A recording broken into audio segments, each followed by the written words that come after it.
Time is 6:19. Imagine having a disease like Parkinson's and living out in the country. I mean, far from a major city.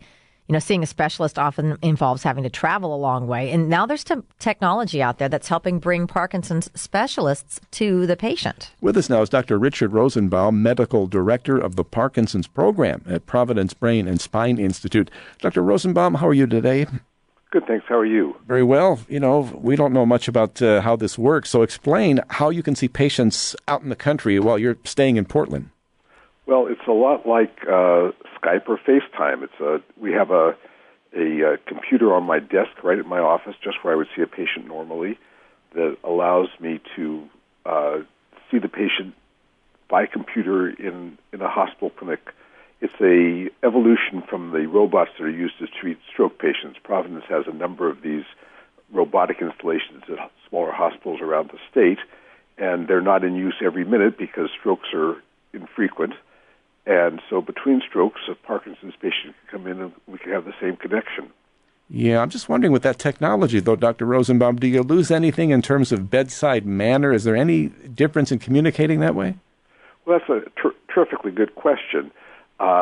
I see the patient sees me.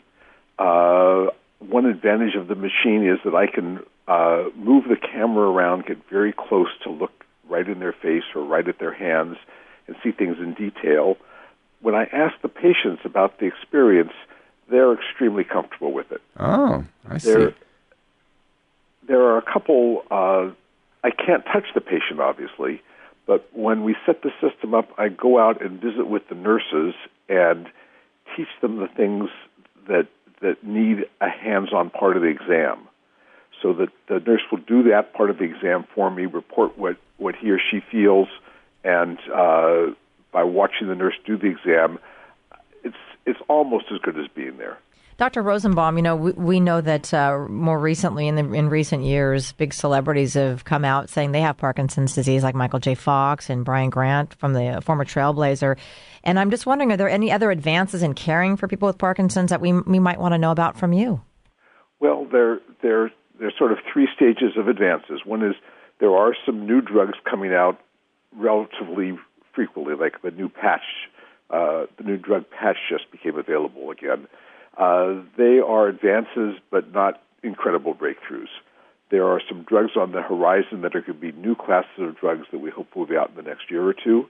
And there's some very exciting research that we hope is going to lead us to prevent the disease a little bit farther down the line. Well, thank you, Dr. Rosenbaum, for sharing that information with us this morning. It's a pleasure to talk to you. He's the medical director of the Parkinson's Program at Providence Brain and Spine Institute.